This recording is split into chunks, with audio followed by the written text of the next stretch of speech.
So as an economist and working as a financial consultant for many years, I can say that I have almost seen it all, even though I'm still pretty young. Well, at least I feel like I am.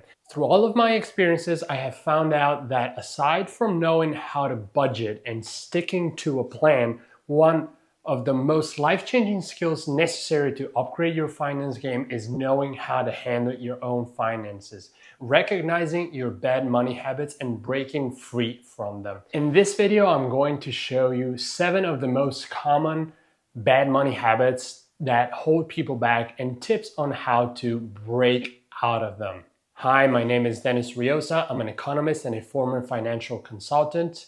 And if you're new to the channel, please do subscribe and click on the notification button so you can always stay updated on the new content that I will be posting on this channel, which will talk about strategy, mindset, business, personal finance, and so much more. But now let's get right into business. So, paying yourself last. I've heard about this the first time in the book Rich Dad Poor Dad by Robert Kiyosaki, and it's one of the blueprints from achieving financial freedom.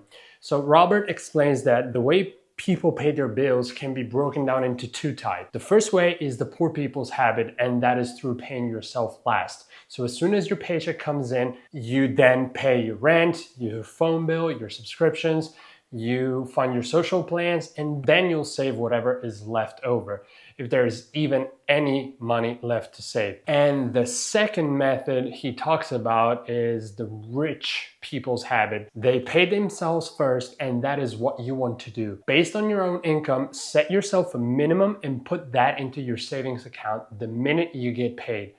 Treat it like paying your bill, for instance. This is so important, and by doing this, you're guaranteeing that money will be saved and won't just slip through your fingers through spending. Well, a lot of people are probably thinking, there's no way I can do this. I live paycheck by paycheck. But you will see that a surprising thing happens when you take 10% of your paycheck and put it aside right away. Your mind will think of ways and structure your spending to fund a whole month without that 10%, and you won't even realize it. The key is to pay yourself first and avoid using credit cards, which brings me to point number 2, the excessive use of credit cards. Now, this is drastic, and for some people might take some time to get used to this way of thinking, but one of my rules is that unless I can afford to pay for the thing I want outright in cash, I shouldn't buy it. Remember, credit card companies want you to be bad with your finances because that's how they make money. Research has shown that the average credit card interest rate is 22%, which first, this is obscene. And second, it cancels all kinds of benefits and rewards these credit cards companies are providing if you're not able to pay them off in time. So stop using credit cards unless you can afford to pay them off in time. So bad habit number 3 is not having an emergency fund. Paying yourself first and essentially saving enough so that you have a buffer behind you of about 3 months is super important, and it will give you peace of mind. Having an emergency fund will lead you to using credit cards a lot less and avoid costly mistakes. Just by having this buffer kept to one side and available to tap into if you need it, you free up that mental energy to allocate toward more important things. How do you create an emergency fund? Well, very simple. You start by putting that 10% of your paycheck into a separate account until you reach 3 months worth of expenses. You will notice a difference in your mindset and your relationship towards money once you have 3 months of expenses covered. Ideally, you would like to have 6 months covered, and once you reach that goal, you can save toward building your investment fund and looking at ways to invest your excess savings. So the bad habit number 4 is not knowing your income or expenses properly. If you don't know where the starting position is, how do you even know where you want to be? There's something called lifestyle inflation, and that is your spending rises as your income rises. So basically, the more money you make, the more money you spend, and it's a vicious cycle. You make more money, you buy a bigger house, you buy a nicer car, and so on.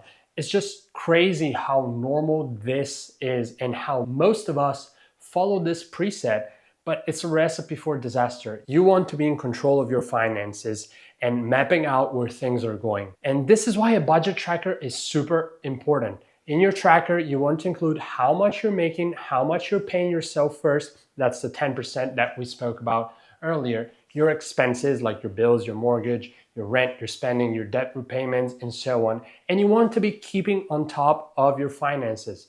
People who know exactly where they are financially, they know their assets, they know their liabilities, they have a clear goal on where they want to go financially. And this type of tracking helps them figure out the steps they need to take to get there. People who track their finances are more likely to get a lot of money and build wealth compared to people who have no idea how to go about it. Usually those who don't track will develop bad money habits like having expensive hobbies, or a lot of people like to shop, for instance, and therefore spend in excess. Our fifth bad habit is focusing purely on saving. So if you want to improve your financial position, you can fastly save more of your existing income, or you can make more money and create more income streams.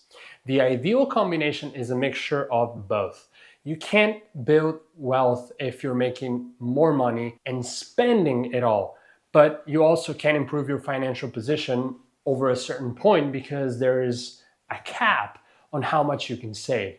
To truly build wealth, you have to think of both sides of the equation, both how you will save a larger percentage of your income, but also how you will make more money. Saving money has a cap, but making money does not. Making money, for instance, has an unlimited potential upside. Whether it is investing in the stock market, asking for a pay raise, starting a side hustle, etc., you want to break the bad money habit of thinking that saving money is going to massively increase your wealth. Number 6 is paying too much in taxes. Taxes are going to be the single biggest expense in your life. As I always say, there's only two certain things in life: death and taxes. Whilst everyone has to pay tax, a lot of people just pay it without considering how you can legally reduce your bill, and legally is the key word here. The wealthy have knowledge of legal corporate structures that come with tax advantages. They hire tax advisors to help them minimize their tax bill. So if you want to get one step ahead of the pack, look into tax rules in a way that stack up in your favor. For example, investing through an ISA or a Roth IRA, which is an investment account that shelters your dividend and profit from taxes.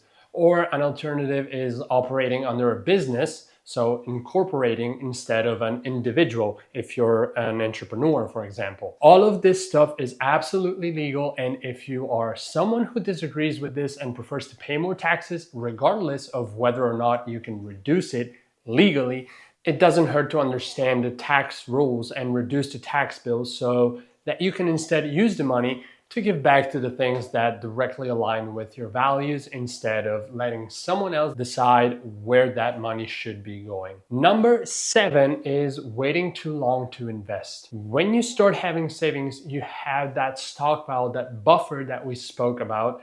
Then you want to start looking at investing that money so that your money starts working for you. You want to diversify those investments so you can weather different situations that could come around. The point is that you want to avoid leaving your money in a bank account because inflation is a real thing, as we witness obviously lately. And it means that you're essentially losing money every year. So I, for instance, have a mixture of safe investments and riskier investments that I am willing to lose. Start looking at different investment strategies once you've saved up enough, and don't leave any additional money or even more than you need in your bank account. If you'd like me to make a video about my investments and my portfolio diversification, just let me know in the comments down below. I'll gladly share that with you so you can get an idea and a sense of how I manage my finances. So this is it. These are my 7 bad money habits that keep people poor. If you have any other money habits that I didn't mention and you would like to share with me, please do comment down below. I will read all those comments, and I would love to know how you think that these money habits can improve or hurt you in your financial journey. So thanks again for watching, and I'll see you in the next one.